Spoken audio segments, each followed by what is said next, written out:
আসসালামু নতুন শিক্ষা থেকে আমি সমাজ থেকে আবার হাজির হলাম নতুন কিছু না দেবো কোন আইসক্রিম কীভাবে তৈরি করা যায় খুব সহজ একটা পদ্ধতিতে। তো এখানে হচ্ছে আমি 1/2 কেজি তরল দুধ নিয়েছি, অনবরত জাল দিচ্ছি নাড়া দিচ্ছি আমি। তার সাথে হচ্ছে 1/2 কেজি তরল দুধের সাথে 1/2 চা চামচ কর্নফ্লাওয়ার, 3 চা চামচের সাথে 1/2 চা চামচ কর্নফ্লাওয়ার নিয়ে একটা পানির মধ্যে মিক্স করে নিতে হবে আগ থেকেই। নেওয়ার পরে হচ্ছে আমি এটা অনবরত নেওয়ার পরে এটার সাথে আমি অনবরত নাড়তে হবে। নাড়ার পর হচ্ছে তো কিছুটা ঘন হয়ে আসলে ভাতের মধ্যে কিছুটা ঘন হয়ে আসলে তখন কর্নফ্লাওয়ারটা দিয়ে দিব। আপনারা চাইলে আর একটু ঘনত্বটা কম করলেও হবে, কোনো সমস্যা নেই সেক্ষেত্রে। দেখেন আমি সম্পূর্ণ দিয়ে দেবো। অনবরত অবশ্যই এখানে অনবরত নাড়তে হবে, এখানে নাড়াচাড়ার কোনো উপায় নেই। তো যাই হোক নাড়ার পরে হচ্ছে আমি এখন হোয়াইট যে চকলেট আমি সেটা আমি দিয়ে দিব। দেখেন আমি কিন্তু অলরেডি চুলাটা নিবাই ফেলছি। নিবানোর পর হচ্ছে আমি অনবরত নাড়তেছি এখানে।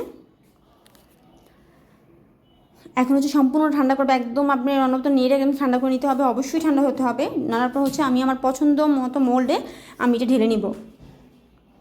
ডালার আগে অবশ্যই আপনার আইসক্রিম যে কাঠিগুলো থাকে ওই কাঠি আগে দিয়ে নেবেন, তারপর হচ্ছে আইসক্রিমের যে তরল দুধটা ঢেলে নেবেন, আপনাদের জন্য সুবিধা হবে। তো নেওয়ার পর হচ্ছে আমি একটা যে পাতলা ফয়েল পেপার যেটাকে বলে বা পাতলা যে কাগজগুলো থাকে সেটা হচ্ছে দিয়ে আমি সম্পূর্ণ ঢেকে দিব। আর আপনাদের কাছে যদি না থাকে হাতের কাছে, তাহলে সেক্ষেত্রে হচ্ছে পলিথিন, পাতলা যে পলিথিনগুলো থাকে এটা কেটে সুন্দর করে একদম বাতাস যেমন ঢুকতে বা বের হতে না পারে সেভাবে আপনি রেখে দিবেন। রেখে দেওয়ার পর হচ্ছে 7 থেকে 8 ঘন্টা ডিপ ফ্রিজে রেখে দিবেন।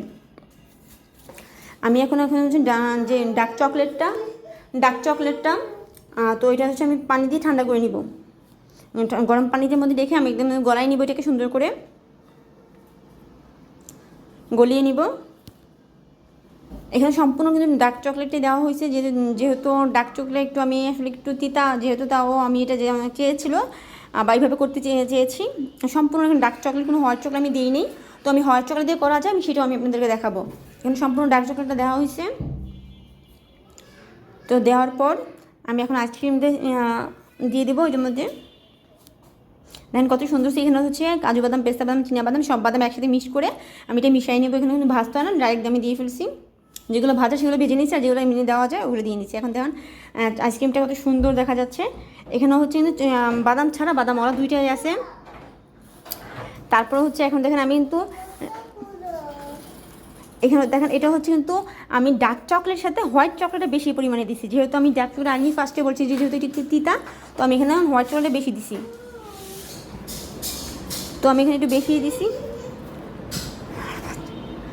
দেখেন কত দেখতে কত সুন্দর হয়েছে এটা। তো যারা আমার কাছে কাজ শিখতে চান এখানে অবশ্যই যোগাযোগ করবেন। আজ এই পর্যন্ত, আল্লাহ হাফিজ।